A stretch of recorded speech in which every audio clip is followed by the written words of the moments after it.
மக்களே மனசாட்சிடா.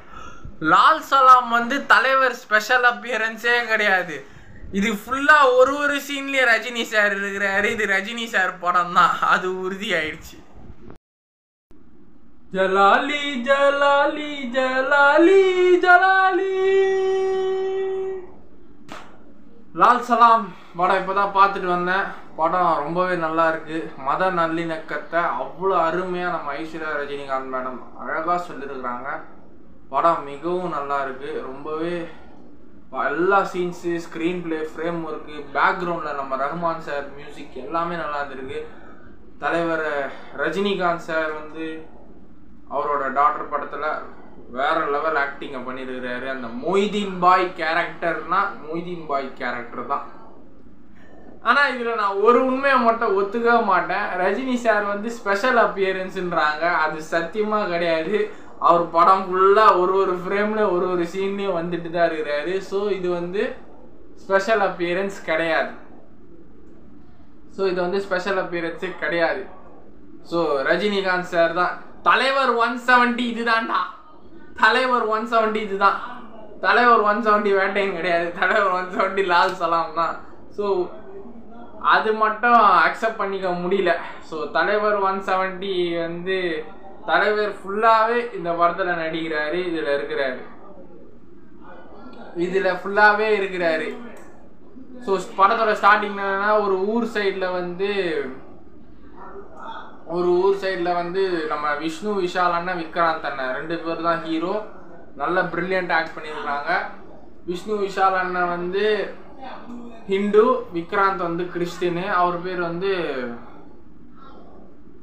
சுஃபீர் ஹுசைன். விஷ்ணு விஷால் பேர் வந்து திரு.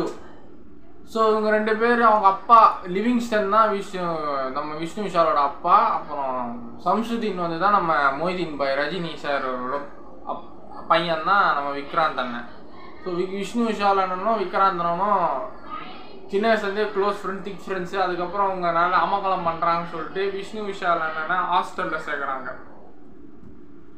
அதுக்கப்புறம் விக்ராந்த் அண்ணனையும் ஹாஸ்டலில் சேர்க்குறாங்க. ஸோ ஹாஸ்டலில் சேர்க்க 2 பேர் சண்டை போட்டுப்பாங்க. உங்கள் அப்பாவால் தான் எங்கள் அப்பா என்ன ஹாஸ்டலில் சேர்த்தாரு, எங்கள் அப்பாவால் தான் உங்கள் அப்பா சேர்த்து அந்த சண்டை போட்டு சின்ன வயசுலேருந்து அந்த சண்டை.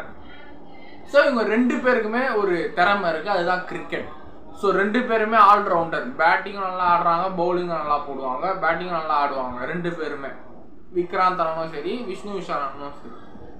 ஸோ 2 பேரும் கிரிக்கெட் நல்லா விளாட்றாங்க. விஷ்ணு விஷால் அண்ணன் வந்து அவங்களோட ஊர் சைடில் அடிதடி சண்டை எல்லாம் போட்டு வம்பு இழுத்துப்பார். எல்லாருக்கிட்டே சண்டை போடுவார். வம்பு இழுத்துட்டு ஊர் மானம் பேர் எல்லாத்தையும் கேவலப்படுத்திடுவார். எல்லாம் அசிங்கப்படுத்திடுவார். அவங்க அம்மா அப்பாவை எல்லாம் அசிங்கப்படுத்திடுவார். இது பண்ணுறாரு. ஸோ ஒரு பேட் பாயாக இருப்பார். ஸோ அந்த ஒரு தேர் செந்தில் சார் இதில் அருமையாக நடிச்சிருக்காரு. மிக அருமையாக நம்ம செந்தில் ஐயா நடிச்சிருக்காரு. Thambi Ramaiah sir brilliant acting. 2 பேருமே ஒரு பெரிய மனுஷன் உண்டான கேரக்டர் அப்படியே இவங்க 2 பேருக்கு இருக்குது. 2 பேருமே சூப்பராக நடிச்சிருக்கிறாங்க. 2 பேரும் வேற லெவலு.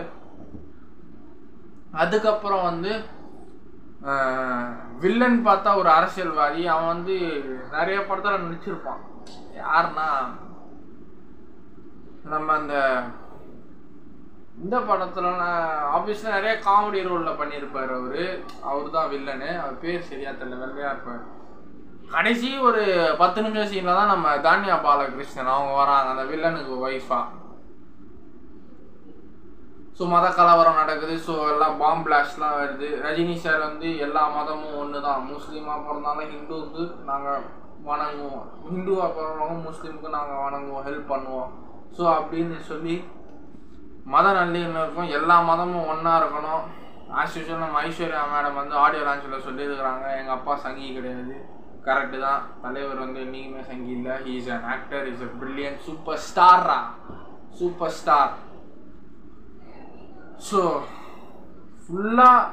படம் ஃபுல்லாகவே ஒரு screenplay scene, bomb blast, fire scene எல்லாமே நல்லா இருந்தது. கடைசியில் இந்த படத்தில் என்ன சொல்கிறாங்க, ஒற்றுமை தான். நீ இல்லாமல் நான் இல்லை. நீ கும்புற சாமி வேற இருக்கலாம், நீ கும்புற விதம் வேற இருக்கலாம், நீ கும்புற நம்பிக்கை வேற இருக்கலாம். ஆனால் மனுஷனாக பிறந்தா எல்லாருமே ஒன்று தான். மனுஷன் ரத்தனை சிந்தனாலும் ரத்தம் ஒன்று தான். அதுதான் படத்தில் சொல்லியிருக்கிறாங்க. மிகப்பெரிய கருத்து. So Lal Salaam is equal to unity of the freedom, we are all Indians. அதுதான் நம்ம ஐஸ்வர்யா மேடம் சொல்லி தராங்க. அப்புறம் பிரச்சனை வர வர திடீர்னு அந்த போர் கலவரத்தில் வந்து நம்ம விக்ராந்த் கை வந்து அந்த இரும்பு கரண்ட் ராடு ஷாக்கு கம்பி வந்து குத்திருக்கோம், ஒரு கை போயிடும் அந்த மத கலவர ஃபைட்டில். ஸோ விக்ராந்த் அண்ணனும் விஷ்ணு விஷால் அண்ணனும் பயங்கரமாக ஃபைட் பண்ணிடுவாங்க. விஷ்ணு விஷால் அண்ணன் தான் வந்து விக்ராந்த் கையை உடச்சிட்டான்னு அந்த பழியை போட்டு அந்த வில்லன், அந்த கெட்டவன் வில்லன் வந்து விக்ராந்த் கையை அவனே அமுக்கி உடச்சிருப்பான். மயக்கத்தில் இருப்பார் விக்ராந்த் அண்ணன். அமுக்கி உடச்சிருக்கும் போது கை போயிடும். அதுக்கப்புறம் தேரையும் எரிச்சிருவாங்க, தேரையும் கொடுக்க மாட்டாங்க. ஸோ ஒரு ஊர் வந்து பரிதாபமாக ஏழையான ஊராக இருக்கும். அந்த ஊரில் தான் விஷ்ணு விஷால் அண்ணன் பிறந்தார். ஸோ அவர் கிரிக்கெட் விளையாடி ஜெயிச்சு அதில் வர காசு தேரை வாங்குவாங்க. அப்புறம் தேரையும் எரிச்சிருவாங்க கிளைமேக்ஸில். அதுக்கப்புறம் ரஜினி சார் வந்து அந்த தேரை ரெடி பண்ணி முஸ்லீம் ஸ்டைலெலாம் ரம்ஜான் ஈது முபாரக்லாம் வரும் ஒரு தேர், அந்த தேரை அப்படியே அந்த தேர் மாதிரி ரெடி பண்ணி கடைசியில் அதுக்கப்புறம் ஹிந்து தேரை அதை மாற்றி அழகாக கிளைமேக்ஸில் கொண்டு வந்திருப்பாங்க. அவருக்கு கை போயிடும் வாழ்க்கையே போயிடுச்சு, எல்லாமே போயிடுச்சு அப்படின்னு சொல்லிட்டு விஷ்ணு விஷால் அண்ணா பழி வாங்க விக்ராந்த் அண்ணன் இருப்பார். ஸோ பழி வாங்கிட்டே இருக்கும்போது கடைசியில் விக்ராந்துக்கு பிரச்சனை இருக்கும்போது அந்த பாம்பேல ரஜினி சார் வந்து பிஸ்னஸ் நடத்திருப்பார் மொய்தீன் பாய். அந்த பிஸ்னஸ் ஃபைட்டில் வரும்போது விஷ்ணு விஷாலை போட்டு தள்ள வருவாங்க. ஸோ அப்பா என்ன சொல்லியிருந்தேன், விக்ராந்தும் ரஜினி சார் அந்த படத்தில் போட்டு தள்ளும்போது நம்ம விஷ்ணு விஷால் அண்ணா வந்து காப்பாற்ற, என்ன இருந்தாலும் நம்ம சைல்டுஹுட் ஃப்ரெண்டு நம்ம ஊருக்கார பையன் தான் சொல்லிட்டு காப்பாற்ற வரும்போது ஏன்டா 2 பேரும் ஃபைட் பண்ணுவோம். அப்புறம் கிளைமேக்ஸில் ரஜினி சார் வந்து காப்பாற்றிடுவார். அவனும் என் புள்ள மாதிரி தான் நினச்சி காப்பாற்றிடுவார். ஸோ அந்த ஒற்றுமை தான் லால் சலாம் சொல்லுது. படம் மிகவே நல்லாயிருக்கு. ரஹ்மான் சார் மியூசிக் நல்லாயிருக்கு. இனிமேல் எல்லாரும் ஒன்றா இருப்போம். எந்த சாமிக்காகவும் எந்த மனுஷனும் சண்டை போடக்கூடாது. அந்தந்த சாமி எல்லாரும் கும்பிடுங்க. நம்பிக்கை வேற இருக்கலாம், வணங்குற விதம் வேற இருக்கலாம். நம்ம எல்லாரும் ஹியூமன் பீயிங்ஸ், அதுதான் ஒன்று. அதான் லால் சலாம் சொல்லுது. பாய்.